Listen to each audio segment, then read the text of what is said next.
सरकार नाराज थी इनसे और सरकार को लग रहा था कि लायबिलिटी हो गए। हाँ, वो बार बार मान लीजिए जैसे सुप्रीम कोर्ट के बारे में जैसी टिप्पणियां वो कर रहे थे, कोई भी सरकार ये चाहेगी क्या कि इतना कन्फ्रंट करें आप जुडिशरी के साथ? नहीं, सरकार का जितना भी झगड़ा हो सुप्रीम कोर्ट से, इस तरह का कन्फ्रंटेशन कोई सरकार नहीं करेगी, वो भी पब्लिकली। लेकिन वो केस मैं ये पूछ रहा हूं सर, देखिए सरकार ने अगर इनसे इस्तीफा देने को कहा या कुछ भी मैसेज ऐसा कन्वे किया कि ये मजबूर हो गए इस्तीफा देने को, तो ये तब है कि जब ये सरकार का नुकसान कर रहे हो, कि ये आदमी हमारा नुकसान कर रहा है। मैं ये कह रहा हूं चाहे जुडिशरी वाली बात हो या कोई और, जब संविधान पर बोल रहे थे, केस तो बिल्ड ये सरकार के लिए ही कर रहे थे ना। नहीं, आप नुकसान कर रहे थे, यही एक सीमा के बाद अगर आप बोलेंगे तो उसका उल्टा नतीजा होगा, जुडिशरी में रिएक्शन होगा। बार और बेंच की बहुत बड़ी ताकत होती है, कोई सरकार उनसे सीधा कन्फ्रंटेशन नहीं कर सकती, न करना चाहेगी। और 100 मामले होते हैं सरकार के, जहां जुडिशरी की जरा सा टेढ़ी नजर हुई तो क्या का क्या हो जाएगा।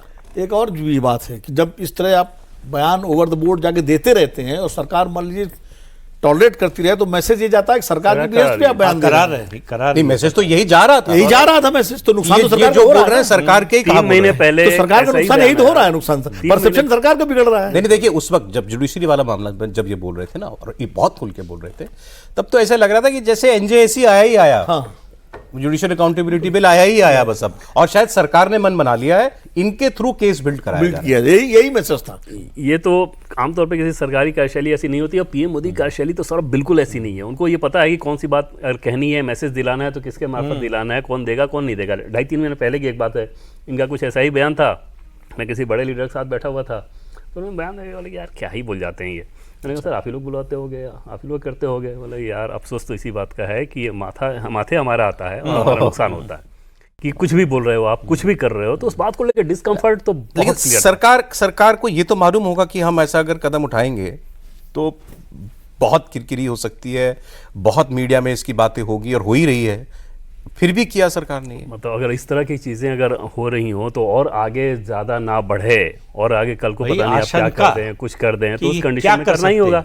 अनप्रेडिक्टेबल हो गए ना, कि अगला कदम क्या उठाएंगे आपको मालूम ही नहीं है। ये सरकार, अगर आप सत्ता पक्ष को कॉन्फिडेंस में लिए बिना विपक्ष का प्रस्ताव जो है स्वीकार कर लेते हैं, विपक्ष के साथ सांसदों के साथ बैठक कर रहे हैं, तो इसका मतलब आप तो पार्टी बन गए हैं।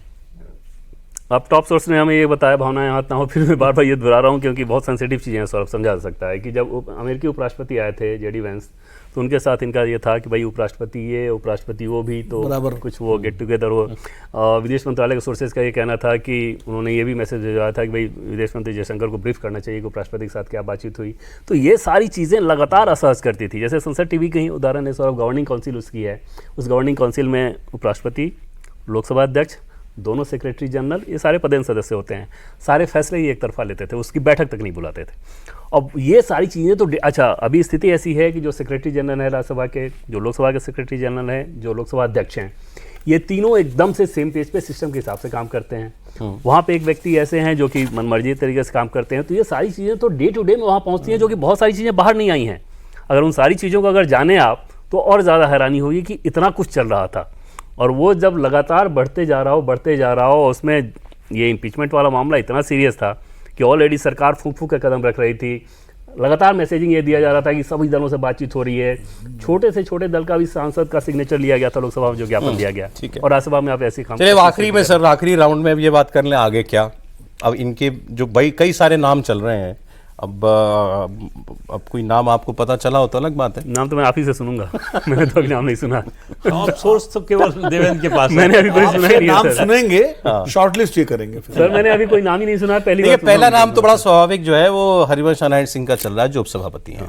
वो बहुत गुड, चुनाव तो होगा ही ना। हाँ निश्चित तौर पर चुनाव पूरे कार्यकाल के लिए होगा, 5 साल के लिए होगा। अब पूरे 5 साल, रिमेनिंग पीरियड 2 साल के लिए नहीं। हरिवंश जी जो है आगे हैं इसमें, वो बहुत गुड बुक में है, ये मैं कह सकता हूँ कि एकदम से नहीं, उसकी वजह से वाले हैं तो जेडीयू के, ऐसा मुझे नहीं लगता है तो जेडीयू है।